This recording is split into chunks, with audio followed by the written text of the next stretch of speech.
Allez, c'est parti pour une nouvelle interview gestion de fortune. Je suis maintenant avec Jérémy Tubiana. Jérémy, bonjour. Bonjour Frédéric. Jérémy, vous êtes responsable distribution France chez Lyxor ETF, donc la division qui s'occupe spécifiquement des ETF. Exactement. On est ensemble pour faire le point sur une famille d'ETF, les ETF Megatrend. C'est une famille de 5 produits, on va revenir, qui viennent d'être référencés dans un contrat d'assurance vie, c'est ça? Alors en fait, effectivement, on connaît les ETF Qui traditionnels, prennent un indice, le CAC CAC 40, 40. MSCI World, Nasdaq. Et effectivement, il y a une nouvelle génération d'ETF qui se développe. Lyxor en a lancé plusieurs.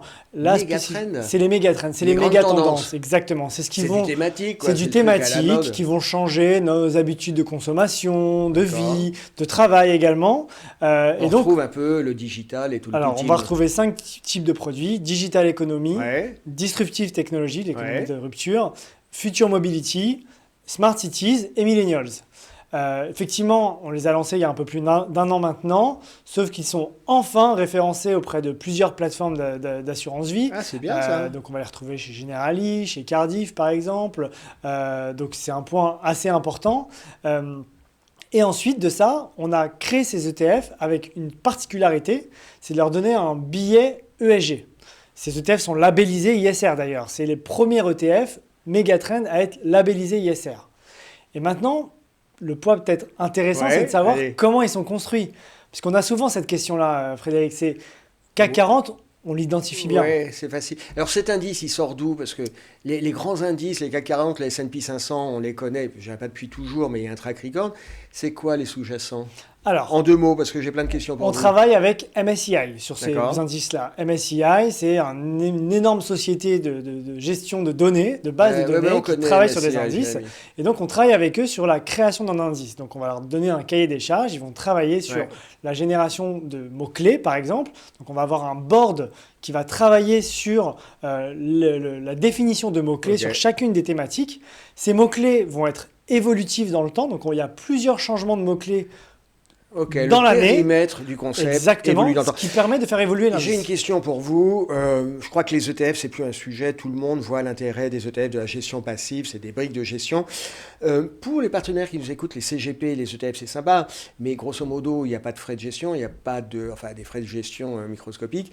Il n'y a pas de rétrocession. Quand on est CGP, comment on vit en vendant des ETF? Alors, C'est ça qui c'est vrai m'intéresse, qu'il y a en un fait. gros changement par rapport à nos débuts quand on a commencé Ouais, à ouais. accélérer notre développement sur le marché des CGP. C'est qu'il y a une évolution de la réglementation. La transparence des frais fait que la notion de rétrocession est importante, mais n'est plus forcément fondamentale. Ouais. Les CGP commencent à intégrer 1, 2, 3, 4% d'ETF dans leur allocation, qui ne changent pas forcément leur structure globale. Après, on travaille beaucoup avec les plateformes pour essayer de réfléchir à des solutions spécifiques pour permettre aux conseillers de conserver leur business model économique tout en intégrant des ETF, Bon, voire des c'est clean hyper shares. intéressant. C'est un peu conceptuel. Ça répond pas à ma question. On Concrètement. augmente les frais de gestion du contrat, Fred. D'accord. Ok. Donc on les augmente D'accord. pour Ok. permettre aux conseillers d'avoir une rémunération sur les frais de gestion du contrat en transparence Ok. et qui permet de compenser la rétrocession. Et in fine, bien que les frais du contrat augmentent, le coût total Mais oui, puisque payé par le client est plus faible. Dans un puisque contexte de transparence, sur c'est intéressant. l'ETF, les frais de gestion sont réellement au plancher. Donc, c'est pas pour l'investisseur. La facture globale ne change pas et ça permet de rémunérer le CGP. C'est ça le Exactement. concept. Exactement. Donc on Ok. a moins de frais pour une même rémunération pour le conseiller, à condition, encore une fois, de faire une bonne performance, puisque la notion des frais ne fait On pas arrive à une forme de, entre guillemets, de démocratisation des ETF. On les trouve partout. Et vous, l'Ixor ETF, vous avez contribué un peu à évangéliser. On les trouve partout, y compris maintenant dans des mandats de gestion. Exactement. Donc, ça fait pas mal de temps qu'on a travaillé sur la création de mandats de gestion, par exemple au Luxembourg. On a eu beaucoup de sollicitations pour gérer des FIC ou des FID Ouais. au Luxembourg 100% ETF. Ce qui est très intéressant, c'est qu'aujourd'hui, ces mandats se démocratisent même dans les assurances vie françaises et même sur différents types d'enveloppes.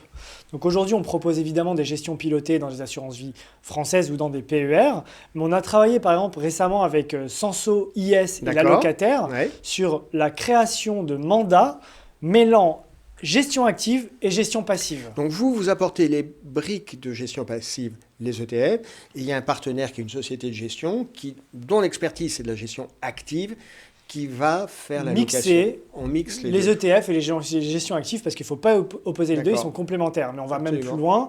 On a des acteurs qui se sont lancés récemment qui proposent au CGP des gestions ou des fonds dédiés 100% ETF. Et même dans le PEA, on peut faire des mandats Quel est PEA. l'accueil des investisseurs et des partenaires CGP Alors, sur ces effectivement, solutions? pour l'instant, il est vrai qu'il y a un peu de frein encore sur l'intérêt de la gestion pilotée en Ouais, France. C'est ouais. vrai qu'au Luxembourg, on fait beaucoup de FII qui est finalement assez similaire aux gestions pilotées. Oui, c'est En passé dans la France, culture ambiante. Exactement. En France, Mais peut-être pas encore. c'est en train de changer.